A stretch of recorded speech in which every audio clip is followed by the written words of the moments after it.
जय हिंद, जय माँ भारती। प्यारे विद्यार्थियों, मैं लाया हूँ साउसर आर्ट्स कोचिंग क्लास से आपके लिए एक और जो आप लोगों की काफ़ी समय से मांग थी, आप लोगों को आवश्यकता भी है, वो इतिहास का मास्टर पेपर। आज है हमारा इतिहास विषय, इसका मास्टर पेपर लेके आया हूँ मैं आप लोगों को, है ना। साउसर आर्ट्स पे आप लोग नए हैं इस कोचिंग ऑनलाइन कोचिंग पे, तो आप लोग इस कोचिंग क्लास पर सब्सक्राइब कीजिए, लाइक कीजिए, कमेंट्स कीजिए, शेयर कीजिए, ताकि अधिक से अधिक लोगों को इस कोचिंग का लाभ मिल सके, इस ऑनलाइन कोचिंग का और ये मेरे वीडियो को लाभ मिल सके। आज मैं लाया हूँ आपके लिए 50 क्वेश्चन। ये 50 क्वेश्चन अगर आप याद करते हैं इतिहास के, तो चाहे CBSE हो चाहे MP बोर्ड हो, आप अच्छे से अच्छे अंक ला सकते हैं। मतलब 99% 100% आपको सफलता प्राप्त मिल सकती है। तो मैं साउसर आर्ट्स कोचिंग क्लासेस ब्यावरा, जिला राजगढ़, मध्य प्रदेश से लाया हूँ। 25 वर्ष का मुझे लंबा अनुभव है कोचिंग पढ़ाने का। काफ़ी टाइम से मैं आप इस सेवा में हूँ, शैक्षणिक कार्य में हूँ। तो इसी को ध्यान में रखते हुए बार बार बच्चे मेरे से मांग करते हैं और मैं एक चीज़ लेके आता हूँ जिससे कि उनका कोर्स अच्छे से अच्छे नंबर लाए।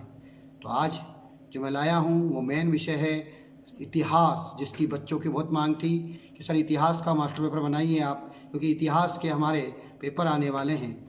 मेरा बच्चों आपसे यही कहना है कि आप इस चैनल पर नए हैं तो सब्सक्राइब करें, लाइक करें, कमेंट्स करें, शेयर करें और अधिक से अधिक लोगों तक इस चैनल को पहुँचाएँ, क्योंकि मैं ही आपसे ही हूँ और आपके लिए हमेशा अच्छी सी चीज़ें लाता रहूँगा। ये पहला भाग है, हो सकता है मैं इसका हल भी आपको लेके आऊँ, इसलिए सब्सक्राइब कीजिए, बेल आइकन दबाइए और कमेंट्स कीजिए। जय हिंद। आपको पहला प्रश्न है आपका, बताना चाहूँगा मैं, है ना। 2 संभावित प्रश्न पत्र बोर्ड परीक्षा सन 2022-23 कक्षा 12th, विषय इतिहास, मास्टर पेपर। मेरा मोबाइल नंबर है 9406555505। पहला प्रश्न है आपका जो बनेगा वो बनेगा, हड़प्पा सभ्यता को सिंधु घाटी सभ्यता क्यों कहा जाता है। दूसरा प्रश्न बनेगा आपका, टिप्पणी लिखिए हड़प्पा के संविधानों को। अवतल चक्की, हड़प्पा सभ्यता की मोहरें। 3 टिप्पणी आपकी बनती है इसमें, हड़प्पा के संविधानों के बारे में बताना है, अवतल चक्की के, जितना आप लोग बता सके उतना बताना है, हड़प्पा सभ्यता की मोहरें ये बताना है आपको क्या थी। प्रश्न नंबर तीसरा बनता है आपका, सिंधु सभ्यता की नगर निर्माण योजना और वास्तुकला का संक्षिप्त परिचय दीजिए। बहुत ही महत्वपूर्ण क्वेश्चन है आपका तीसरा ये। इसके बाद चौथा प्रश्न बनता है, सिंधु सभ्यता के विनाश के बारे में आप क्या जानते हो, संक्षिप्त में लिखिए। अगला है प्रश्न नंबर 5वां, 16 महाजनपद के बारे में वर्णन कीजिए। 16 महाजनपद के बारे में, महाजनपदों के विशिष्ट अभिलक्षणों को वर्णन कीजिए। अगला प्रश्न बनता है आपकी टिप्पणी इस चैप्टर से। टिप्पणी में आपको लोग याद करिएगा, चाणक्य एवं मेगास्थनीज, अशोक का धर्मचक्र एवं प्रभावती गुप्त। अधिकतर टिप्पणियाँ छोटे छोटे भागों में पूछी जाती है आपकी। प्रश्न नंबर 7वां महत्वपूर्ण है आपका, सम्राट अशोक को महान क्यों कहा जाता है, इस कथन की विवेचना कीजिए। प्रश्न नंबर 8 बनता है आपका, मौर्य साम्राज्य के पतन के कारण बताइए। प्रश्न नंबर 9, जाति व्यवस्था के कोई 4 दोष बताइए। अगला है आपका प्रश्न नंबर 10वां, वर्णित काल में कृषि के तौर तरीकों में किस हद तक परिवर्तन हुए, समझाइए।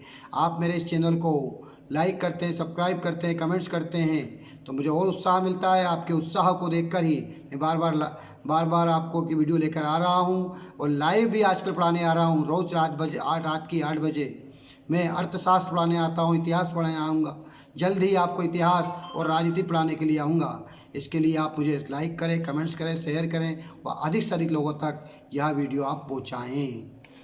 मेरा यही कहना है। मैं हमारे ऑनलाइन हम जो कोचिंग पढ़ाते हैं, ऑफलाइन कोचिंग या ऑनलाइन कोचिंग, उसमें हमारे नोट्स में से अधिकतर प्रश्न तो आते ही हैं। इसके अलावा जो मैं पढ़ाता हूँ, समझाता हूँ, या हमारे अध्यापकगण जो पढ़ाते समझाते हैं, वो भी अधिकतर त्रैमासिक अर्धवार्षिक परीक्षा में आए हैं और अब वार्षिक परीक्षा में भी आने की संभावना है। जो मैं MP बोर्ड की बात कर रहा हूँ, CBSE बोर्ड की बात कर रहा हूँ, उसमें अधिकतर प्रश्न हमारे नोट्स के और हमारे यहाँ पढ़ाए हुए मिल जाते हैं। तो आपका यही कहना है मेरा है, इस चैनल को लाइक करें, सब्सक्राइब करें, कमेंट्स करें, अधिकतर तक शेयर करें। प्रश्न नंबर 11वां है आपका, बहिर्विवाह एवं अंतर्विवाह पद्धति की परिभाषा दीजिए या इसे अपनाने के कोई एक कारण लिखिए। प्रश्न नंबर 12वां, महाभारत का समालोचनात्मक संस्करण किस प्रकार तैयार हुआ है, इसको बताना है आपको। अगला 13वां क्वेश्चन है, क्या आरंभिक राज्यों में शासक निश्चित रूप से क्षत्रिय ही होते थे, चर्चा कीजिए। प्रश्न नंबर 14, वैष्णव धर्म एवं शैव धर्म पर एक संक्षिप्त लेख लिखिए। कोई भी एक पूछ सकता है आपसे, वैष्णव धर्म जहाँ विष्णु की पूजा होती थी, शैव धर्म जहाँ शिव की पूजा होती थी, ध्यान देना आप लोग। प्रश्न नंबर 15 बनेगा आपका महात्मा बुद्ध का संक्षिप्त परिचय दीजिए। प्रश्न नंबर 16 बनेगा हीनयान और महायान के अंतर को स्पष्ट कीजिए। बौद्ध धर्म व जैन धर्म में अंतर एवं समानताएं लिखिए, इसकी शिक्षाएं बनती है आपकी। 18वां क्वेश्चन आपका सांची के स्तूप के संरक्षण में भोपाल की बेगम की भूमिका की चर्चा कीजिए। प्रश्न नंबर 18 डबल से रिपीट कर रहा हूँ, सांची के स्तूप के संरक्षण में भोपाल की बेगम की भूमिका की चर्चा कीजिए। प्रश्न नंबर 19वां, स्तूप क्यों और क्यों कैसे बनाए जाते हैं, चर्चा कीजिए। 20वां प्रश्न, टिप्पणी लिखिए। किताब उल हिंद इब्न बतूता की डाक प्रणाली उलुक दावा, और तीसरा है दौलताबाद बाजार। ये टिप्पणी है आपकी, है ना। मैं बताना चाहूँगा हमारा ये ज़िले का नंबर 1 कोचिंग संस्थान है, आर्ट्स का ओनली एकमात्र कोचिंग संस्थान है आर्ट्स का, ज़िले का नंबर 1, जहाँ पर हम सभी प्रकार की शिक्षा प्रदान करते हैं आर्ट्स के संबंधित व 11-12 आर्ट्स संबंधित, इसमें हिंदी, इंग्लिश, इसके अलावा आपका इतिहास, राजनीति, भूगोल, गृह विज्ञान, सभी विषय आर्ट्स के यहाँ पे पढ़ाए जाते हैं, समझाए जाते हैं। कम कीमत में, कम शुल्क में अच्छा से अच्छा देने का प्रयास करते हैं हम। हमारे यहाँ डिसिप्लिन का विशेष ध्यान रखते हैं, चाहे वह लड़के हों चाहे लड़की हों। हमारे कैमरे सुसज्जित पूरी क्लासें हैं, जगह जगह कैमरे लगे हुए हैं। इसके अलावा हमारे टीचर लोग हर चीज़ पर मॉनिटरिंग ध्यान रखते हैं। अगला क्वेश्चन है आपका 21वां, सती प्रथा के कौन से तत्वों ने बर्नियर का ध्यान अपनी ओर खींचा था। प्रश्न नंबर 22वां, महान और लघु परंपरा में अंतर स्पष्ट कीजिए। प्रश्न नंबर 23वां, टिप्पणी लिखिए। मीराबाई, रामानुजाचार्य, शंकरदेव, लिंगायत संप्रदाय, ये प्रश्न बनते हैं आपके। प्रश्न नंबर 24वां, बाबा गुरु नानक देव के मुख्य उपदेशों का वर्णन कीजिए अथवा सिख धर्म के बारे में संक्षेप में लिखिए। प्रश्न नंबर 25वां, सूफी आंदोलन क्या है, सूफी मत के सिद्धांतों की विशेषताओं का वर्णन कीजिए। प्रश्न 26वां, बेसरिया और बासरिया सूफी परंपरा के बीच एक रूपता अंतर दोनों को स्पष्ट कीजिए। प्रश्न नंबर 27वां, विजयनगर की जल आवश्यकताओं को किस प्रकार पूरा किया जाता था। प्रश्न नंबर 28वां, शाही आपके विचार में महानवमी डिब्बे से संबंध अनुष्ठान का क्या महत्व था। 29वां प्रश्न नंबर, शाही केंद्र शब्द मतलब किलेबंदी शहर जिस भाग के लिए प्रयोग किए जाते थे, क्या वे उस भाग का सही वर्णन करते थे या फिर किलाबंद शहर किलाबंद क्या कहा गया था। प्रश्न नंबर 30वां, स्थापत्य के कौन कौन सी परंपराओं ने विजयनगर के वास्तुविदों को प्रेरित किया और उन परंपराओं में क्या बदलाव किए गए। प्रश्न नंबर 31वां, जजमानी व्यवस्था क्या है, मनसबदारी व्यवस्था क्या है, जिन्स ए कामिल किसे कहते हैं। ये 3 टिप्पणियाँ हैं 31 में, 3 ये। प्रश्न नंबर 32वां, 16वीं सदियों में मुगल काल ग्रामीण भारतीय समाज में जाति पंचायतें क्या थी, उनके कार्य लिखिए। प्रश्न नंबर 33वां, मुगल काल में महिलाओं का कृषि कार्य में क्या योगदान था। प्रश्न नंबर, इसका अगला प्रश्न है आपका, आईने अकबरी में भूमि कर निर्धारण की कौन सी 3 प्रणालियाँ थी, उनको संक्षेप में लिखिए। प्रश्न नंबर 34वां, बुकानन दामिनी को भाड़ा पत्र पहाड़िया 5वीं रिपोर्ट। देखिए पहला है बुकानन के बारे में लिखना है, जितना लिख सको आप। दामिनी को के बारे में लिखना है, भाड़ा है पत्र के बारे में लिखना है, चौथा पहाड़िया, और 5वीं रिपोर्ट क्या थी। 35वां प्रश्न, वर्धमान में की गई नीलामी की एक घटना का टिप्पणी लिखिए। वर्धमान में की गई नीलामी घटना पर टिप्पणी लिखना है। प्रश्न नंबर 36वां है, सांथालों ने ब्रिटिश शासन के विरुद्ध क्यों विद्रोह किया, टिप्पणी लिखिए। मैंने बताया वही। अगला आता है आपका, सहायक संधि की प्रमुख शर्तें संक्षेप में लिखिए। सहायक संधि की प्रमुख शर्तें संक्षेप में लिखिए। प्रश्न नंबर 39वां, सिस्टन, तहसीलदार शाहमल, मौलवी अहमदुल्ला शाह, इन पर टिप्पणी लिखनी है। सिस्टन और तहसीलदार, दूसरा शाहमल, तीसरा मौलवी अहमदुल्ला शाह। प्रश्न नंबर 40वां, सन 1857 की क्रांति में कौन कौन से कारण महत्वपूर्ण थे, विस्तार पूर्वक लिखिए। अथवा विद्रोह क्यों चाहते थे, विद्रोही क्या चाहते थे? विभिन्न सामाजिक समूह की दृष्टि में कितना फर्क था? प्रश्न नंबर 41वां, 1857 की क्रांति के क्या परिणाम निकले? प्रश्न नंबर 42वां, महात्मा गांधी ने खुद को आम लोगों जैसे दिखने के लिए क्या किया? किसान उनको किस तरह देखते थे? प्रश्न नंबर 43वां, असहयोग आंदोलन एक प्रतिरोध के कैसा था अथवा चरखे को राष्ट्रवाद का प्रतीक क्यों चुना गया?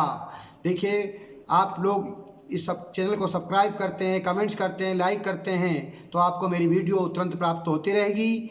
और मैं बताना चाहूँगा कि हमारे यहाँ मुख्य रूप से क्लासेस कौन कौन सी लगती है। सुबह 7:30 बजे से प्रारंभ होती है, सुबह 8:30 बजे, जिसमें गर्ल्स और बॉयज़ दोनों पढ़ते हैं। सुबह 10:30 बजे इसमें केवल गर्ल्स की क्लास होती है। इसमें गृह विज्ञान, अर्थशास्त्र, राजनीति विज्ञान, हिंदी और इसके बाद इंग्लिश की क्लास स्पेशल रहती है इसमें। इसके बाद बात करते हैं 12:30 पर अगली बैच लगती है हमारी। फिर हमारे 2:30 बजे लगती है, इसमें टोटल इतिहास के 50 या 60 बच्चे रहते हैं, इससे ज़्यादा बच्चे लेते नहीं हैं, लिमिटेड संख्या होती है हमारे पास। इसके बाद हमारे पास 4:30 बजे बैच लगती है, फिर 6:30 बजे और अंत में हमारे इंग्लिश मीडियम की बैच लगती है। इस प्रकार से हमारी बैचेस चलती हैं। जल्दी से जल्दी नए बच्चों से बोलिए आप ये हमारे ज्वाइन करें, कमेंट्स करें, लाइक करें, सब्सक्राइब करें, है ना। प्रश्न नंबर 43वां है, असहयोग आंदोलन एक प्रतिरोध कैसे था? चरखे को राष्ट्रवाद का प्रतीक क्यों चुना गया? टिप्पणी लिखिए। चोरी चौरा कांड, बाल लाल पाल, सतारा में गैर ब्राह्मण आंदोलन, सतारा में गैर ब्राह्मण आंदोलन। टिप्पणी लिखिए। Simon Commission, Cripps Mission, Cabinet Mission, Dandi यात्रा। प्रश्न नंबर 46वां है 46, गोलमेज सम्मेलन में हुई वार्ता से कोई नतीजा क्यों नहीं निकल पाया? प्रश्न नंबर 47वां है, देशी रियासतों का एकीकरण किया तथा एकीकरण की प्रक्रिया कैसे हुई? सरदार पटेल भारत का बिस्मार्क क्यों कहा जाता है? 48वां प्रश्न, उद्देश्य प्रस्ताव में किन आदर्शों पर जोर दिया गया था? प्रश्न नंबर 49, भारतीय संविधान की प्रमुख विशेषताओं की विवेचना कीजिए। प्रश्न नंबर 50, प्रांतों के लिए ज़्यादा शक्ति के पक्ष में क्या तर्क दिए गए थे? ये आपके पूरे 50 प्रश्न होते हैं, आप इनको पढ़ते हैं, साथ में हमारा ए सेट और बी सेट भी आप याद करते हैं तो 100% बोल रहा हूँ मैं आपको, 100 में से 100 पूरे पक्के नंबर आने की आपकी संभावना है। नई बैच प्रारंभ होगी हमारी 1 जून 2023 प्रातः 10 बजे से। आप अपने जूनियर विद्यार्थियों को अवश्य भेजें। आपको अभी से शुभकामनाएं एडवांस में, आपके अच्छे नंबर आए और आप हमेशा आगे बढ़ते रहें। मैं जल्द ही इसका सेकंड भाग लेके आऊँगा जिसमें कि आपको आंसर बताऊँगा। आप इनको भी याद करते हैं तो आपके अच्छे नंबर आएंगे। जय हिंद, जय माँ भारती। मेरे इस चैनल को लाइक कीजिए, कमेंट्स कीजिए, शेयर कीजिए। धन्यवाद। जय हिंद।